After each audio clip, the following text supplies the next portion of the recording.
Yeah, you know what? There's something that bothers me, right? Like, you know, like if someone breaks into a shop and steals something, that's wrong. That's objectively, immorally reprehensible, surely, right? But there's something particularly wrong about someone. Streamers? Yep. She avoided that. About someone who, you know, robs not a shop, but like some elderly lady, you know. Making use of someone's vulnerability is particularly fucked up. Bear with me here, right? So if you abuse of someone, that's fucked up. If you abuse of someone who's vulnerable, like a child, someone, you know, someone like that, that's particularly wrong, in my opinion. So when people try to abuse the fact that I vid my donations out, or that I answer to my DMs, and they try to use that to harm me, or, you know, or get someone else in trouble, or do something wrong, I particularly despise that. So, yeah. If you're that kind of fucking person, sincerely, from the bottom of my heart, fuck off. Did something happen? I'm just reminded of many things, Blue Myth. I'm just reminded. I know there's a lot of people out there who, you know, I know streamers who are very kind and very nice, and people take advantage of it. You know, they see, oh, this guy is just, you know, reading everything out, answering to DMs, donating to causes. Yeah, oh, yeah, well. So, yeah, I don't know. It's something that I think is pretty fucked up. I'm sorry, I know I just said something without much context and that maybe it came off the wrong way. But I've seen, I don't want to chase this girl. I've seen other streamers who are very kind, have to put up with a lot of shit as well. So I'll see a streamer who's very kind, who's very nice, and they have someone advertise themselves on their stream. Or say some really dumb shit. Or try to, you know, donate $1 60 fucking times just to keep, you know, keep being the center of attention. If someone's nice, you shouldn't abuse that fuck. Someone that used to keep watch over me when I was a kid had their mom with dementia, and the lady that was taking care of her scammed her out of family watch by getting... Hold up. Oh, dude. That's fucking wrong, dude. That's fucking wrong. Stay wholesome, you wonderful human being. Thank you, Daka. You've been very fucking generous, man. I didn't try to, like, you know, make myself, you know... I didn't want you guys to feel pity for me or anything. I'm just saying, it's fucking... I don't know. Maybe I just said it, you know, from the bottom of my heart, and I didn't even really think about the message I was trying to convey. But yeah, it bothers me, man. It bothers me. People who are vulnerable shouldn't have to put up with that too. You guys wanna hear a story that I've only told a couple times on stream, and it was quite a long time ago? Holy. That reminds me of all of this. And it's just one of those things that I remember every now and then. It just makes me upset, you know? Yeah, tell us a story. Alright, so... Some of you might know, like, some of this, if you've been here a long time. I don't remember the last time I explained it. I think I've only explained it once or twice. But I used to volunteer at the local hospital, right? And my volunteer job there was very simple.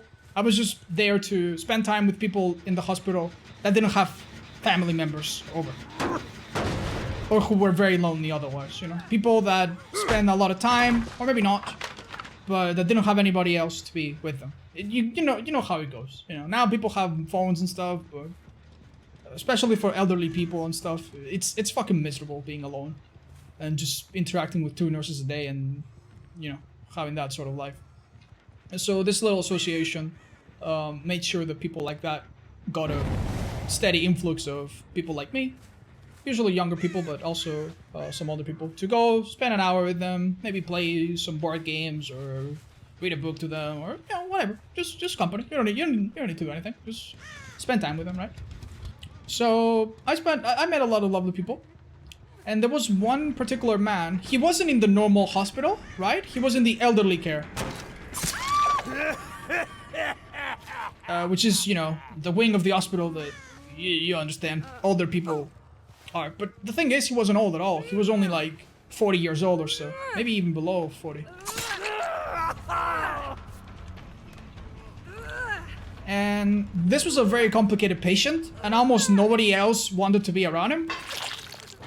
I didn't mind it too much, so I spent more time with him than other people, right? His name was, I've actually forgotten. Yeah, it was Mohammed, or however you want to call it. He was a Muslim man. Had been living in Spain for many years, and sometime back he had an accident.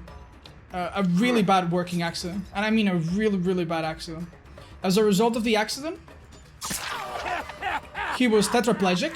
Tetra means 4, plegic means fucked up, which means that he couldn't. He was bedridden. You remember it, Rico? Yeah, he was bedridden, and he could move a little bit, but he basically couldn't move from the bed. He could just move his head a bit and maybe lift his arms a bit, but that was it. Quadriplegic?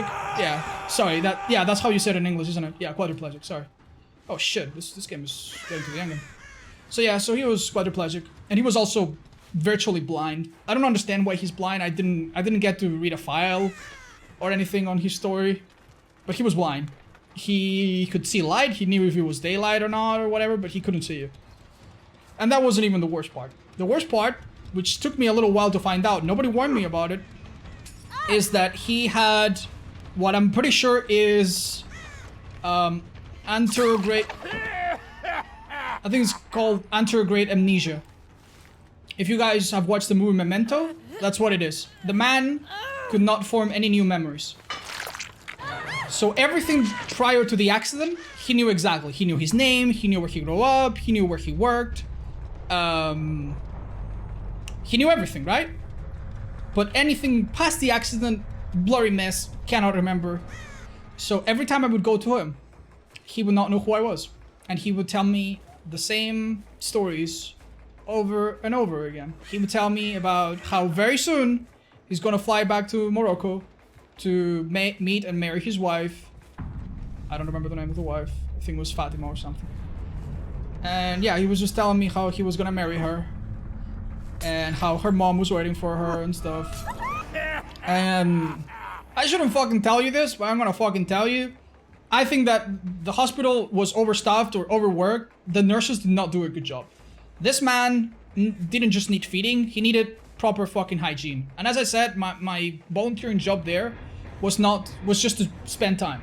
But I would fucking wash his fucking face, wash the earwax from him, cut his nails, help shave or whatever, and do things that the man was in a very, very sorry state. From his injuries, to his mental state, to his hygiene. It was pretty much an argument for why some people should not fucking live through that, That was horrible. Like in every single way. But the reason I'm bringing this up is not to depress all of you. The reason I'm bringing him up is because every single time I would go there, he would be alone, right? But sometimes, like I would see things like, he would have like juice boxes and some water bottles and stuff. I'm like, who brings you the water bottles? And the nurses told me that it was the family.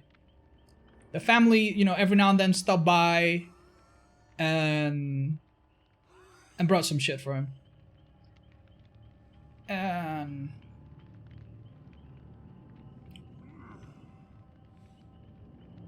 one day, somebody knocks on the door, and it's a guy that looks like him, right?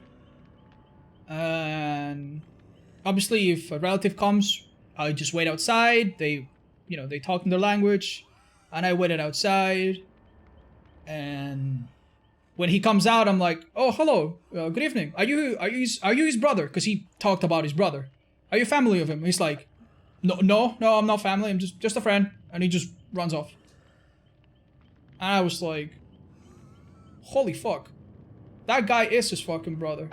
So when you have a disability that fucking large, you get a pension from the government to help pay your fucking expenses, right? It's like aid, like social aid. This guy was probably getting the biggest fucking pension you can possibly have because he ticked all the fucking boxes in being disabled. You know, literally every single one of them, and maybe some he tickled. He ticked, right? So his family was collecting the fucking money, was letting a public hospital take care of him badly, and showing up every god knows when just to fucking bring him some juice. You have no idea how fucking furious I felt then. I want to fucking cry every time I remember it, man. It's just fucking wrong, man. Like, that's no way to live, you know? I don't know what's happened to him. I'm sure he didn't live too long. I hope he didn't live too long and he just passed. Holy fuck, man. So his fucking family was just collecting money. And I don't know, maybe they need it. Maybe they fucking need it. I don't know what's going on, but that's fucked up. And the man has no one to take care of him. And the only fucking privilege he has is some fucking juice that he liked to drink. Oh, man. People are fucking scumbags, man. People are fucking scumbags. And when you're a scumbag to another scumbag, that's bad. And when you're a scumbag to someone you don't know, that's bad. But when you're a scumbag to someone who's vulnerable, oh, man, that just rubs me the wrong way, you know? I'm very sorry. Holy fuck. But yeah. After I saw that, I think that's what made me stop doing the volunteering. And you have no idea how fucking bad I felt leaving the man alone. Oh, dude. Fuck me, dude. I'm super sorry. I didn't mean to, like, you know, tell you a fucking sob story, but just please be fucking nice. Holy fuck, dude.